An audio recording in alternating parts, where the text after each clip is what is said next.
ಬಿಡದಿಯಲ್ಲಿ ನಡೀತಾ ಇರತಕ್ಕಂತ ಅಲ್ಲಿಯ ರೈತರ ಪ್ರತಿಭಟನೆ ಯಾವೊಂದು ಭೂಸ್ವಾಧೀನ ಪ್ರಕ್ರಿಯೆಗಳಿಗೆ ಚಾಲನೆ ಕೊಡ್ತಕ್ಕಂಥ ತೀರ್ಮಾನ ಸರ್ಕಾರದಲ್ಲಿ ಮಾಡ್ಕೊಂಡು ಹೊರಟಿದ್ದಾರೆ. ಅದರ ವಿರುದ್ಧ ಸುಮಾರು 475 ದಿನಗಳಾಗಿದೆ. ನಿರಂತರವಾಗಿ ಆ ಭಾಗದ ಹೆಣ್ಣು ಮಕ್ಕಳು, ಯುವಕರು ದೊಡ್ಡ ಮಟ್ಟದ ಹೋರಾಟ ಏನು ನಡೆಸ್ತಾ ಇದ್ದಾರೆ. ಇದು ಅಂತಿಮವಾಗಿ ನ್ಯಾಯಾಲಯದಲ್ಲೇ ತೀರ್ಮಾನಗಳಾಗಬೇಕಾಗ್ತದೆ. ಯಾಕಂದ್ರೆ ಈ ಸರ್ಕಾರ ಆ ಭಾಗದ ಜನರ ಭಾವನೆಗಳ ಜೊತೆ ಚೆಲ್ಲಾಟ ಆಡ್ತಿದ್ದಾರೆ.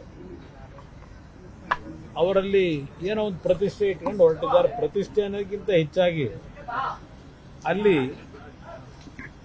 ಸಾವಿರಾರು ಕೋಟಿಯ ಅಕ್ರಮಗಳು ಈಗಾಗಲೇ ಅದಕ್ಕೆ ಬಾಗಿಲೇನು ತೆಗೆದು ಮಾಡಿದ್ದಾರೆ.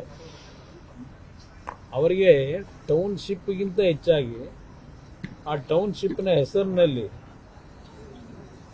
ಯಾವ ರೀತಿ ಹಣ ಸಂಗ್ರಹಿಸಬಹುದು ಅಂತಕ್ಕಂಥದ್ದು ಅವರಿಗಿರ್ತಕ್ಕಂಥ ಆಲೋಚನೆಗಳು.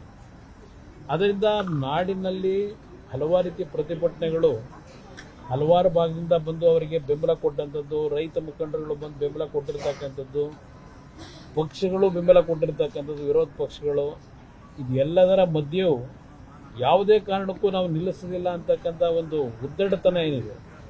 ಅಂತಿಮವಾಗಿ ಈ ವಿಷಯಗಳು ನ್ಯಾಯಾಲಯದಲ್ಲಿ ಕೆಲವು ತೀರ್ಮಾನಗಳನ್ನು ನ್ಯಾಯ ದೊರಕಿಸಲಿಕ್ಕೆ ಹೋಗಬೇಕಾಗ್ತದೆ.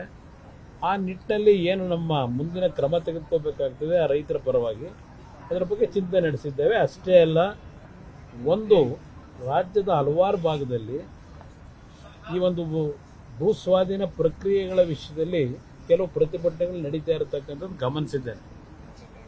ಇವತ್ತು ಯಾವುದೇ ರೀತಿಯಲ್ಲೂ ನಮ್ಮ ಒಂದು ಒಪಿನಿಯನ್ ಇರತಕ್ಕಂಥದ್ದು, ಫಲವತ್ತಾದ ಭೂಮಿಗಳನ್ನು ಯಾವುದೇ ರೀತಿಯ ಅಭಿವೃದ್ಧಿ ಕಾರ್ಯಕ್ರಮದ ಹೆಸರಿನಲ್ಲಿ ಭೂಸ್ವಾಧೀನ ಮಾಡಿ ರೈತರುಗಳ ಬದುಕಿನ ಜೊತೆ ಚೆಲ್ಲಾಟ ಆಡೋದು ಬೇಕಾಗಿಲ್ಲ.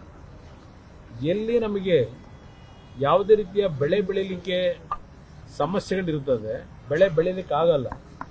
ಇವತ್ತು ಸರ್ಕಾರದ ಭೂಮಿಗಳೇ ಹಲವಾರು ಕಡೆ ಇದೆ. ಆ ಸರ್ಕಾರಿ ಭೂಮಿಗಳನ್ನು ಯಾರೋ ಮಧ್ಯವರ್ತಿಗಳು ಲಪಟಾಯಿಸ್ತಕ್ಕಂಥದ್ದನ್ನ ಬೆಂಬಲ ಕೊಡ್ತಕ್ಕಂಥದಕ್ಕಿಂತ ಬಿಟ್ಟು ಇವತ್ತು ಅಂತ ಒಂದು ಭಾಗದಲ್ಲಿ ಮಾಡಲಿಕ್ಕೆ ಅನುಕೂಲ ಇದೆ.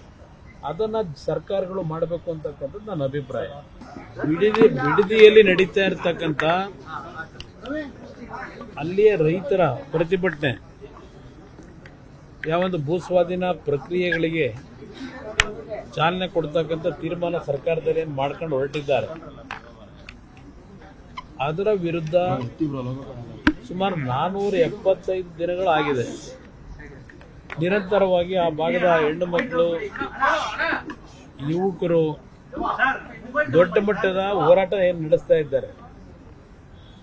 ಇದು ಅಂತಿಮವಾಗಿ ನ್ಯಾಯಾಲಯದಲ್ಲೇ ತೀರ್ಮಾನಗಳಾಗಬೇಕಾಗ್ತದೆ. ಯಾಕಂದ್ರೆ ಈ ಸರ್ಕಾರ ಆ ಭಾಗದ ಜನರ ಭಾವನೆಗಳ ಜೊತೆ ಚೆಲ್ಲಾಟ ಆಡ್ತಿದ್ದಾರೆ. ಅವರಲ್ಲಿ ಏನೋ ಒಂದು ಪ್ರತಿಷ್ಠೆ ಇಟ್ಕೊಂಡು ಹೊರಟಿದ್ದಾರೆ. ಪ್ರತಿಷ್ಠೆ ಅನ್ನೋದಕ್ಕಿಂತ ಹೆಚ್ಚಾಗಿ ಅಲ್ಲಿ ಸಾವಿರಾರು ಕೋಟಿಯ ಅಕ್ರಮಗಳು ಈಗಾಗಲೇ ಅದಕ್ಕೆ ಬಾಗಿಲೇನು ತೆಗೆದು ಮಾಡಿದ್ದಾರೆ. ಅವರಿಗೆ ಟೌನ್ಶಿಪ್ಗಿಂತ ಹೆಚ್ಚಾಗಿ ಆ ಟೌನ್ಶಿಪ್ನ ಹೆಸರಿನಲ್ಲಿ ಯಾವ ರೀತಿ ಹಣ ಸಂಗ್ರಹಿಸಬಹುದು ಅಂತಕ್ಕಂಥದ್ದು ಅವರಿಗಿರ್ತಕ್ಕಂಥ ಆಲೋಚನೆಗಳು.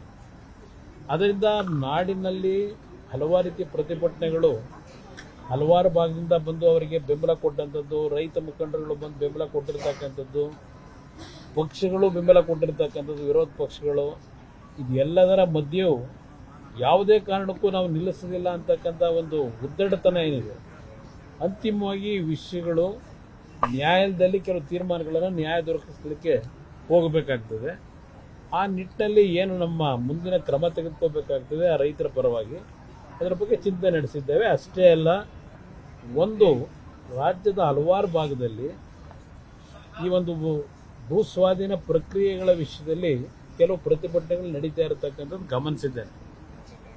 ಇವತ್ತು ಯಾವುದೇ ರೀತಿಯಲ್ಲೂ ನಮ್ಮ ಒಂದು ಒಪಿನಿಯನ್ ಇರತಕ್ಕಂಥದ್ದು, ಫಲವತ್ತಾದ ಭೂಮಿಗಳನ್ನು ಯಾವುದೇ ರೀತಿಯ ಅಭಿವೃದ್ಧಿ ಕಾರ್ಯಕ್ರಮದ ಹೆಸರಿನಲ್ಲಿ ಭೂಸ್ವಾಧೀನ ಮಾಡಿ ರೈತರುಗಳ ಬದುಕಿನ ಜೊತೆ ಚೆಲ್ಲಾಟ ಆಡೋದು ಬೇಕಾಗಿಲ್ಲ.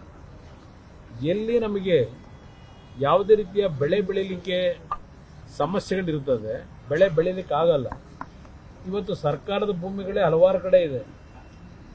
ಆ ಸರ್ಕಾರಿ ಭೂಮಿಗಳನ್ನ ಯಾರೋ ಮಧ್ಯವರ್ತಿಗಳು ಲಪಟಾಯಿಸ್ತಕ್ಕಂಥದ್ದನ್ನ ಬೆಂಬಲ ಕೊಡ್ತಕ್ಕಂಥದಕ್ಕಿಂತ ಬಿಟ್ಟು ಇವತ್ತು ಅಂತ ಒಂದು ಭಾಗದಲ್ಲಿ ಮಾಡಲಿಕ್ಕೆ ಅನುಕೂಲ ಇದೆ. ಅದನ್ನ ಸರ್ಕಾರಗಳು ಮಾಡಬೇಕು ಅಂತಕ್ಕಂಥದ್ದು ನನ್ನ ಅಭಿಪ್ರಾಯ.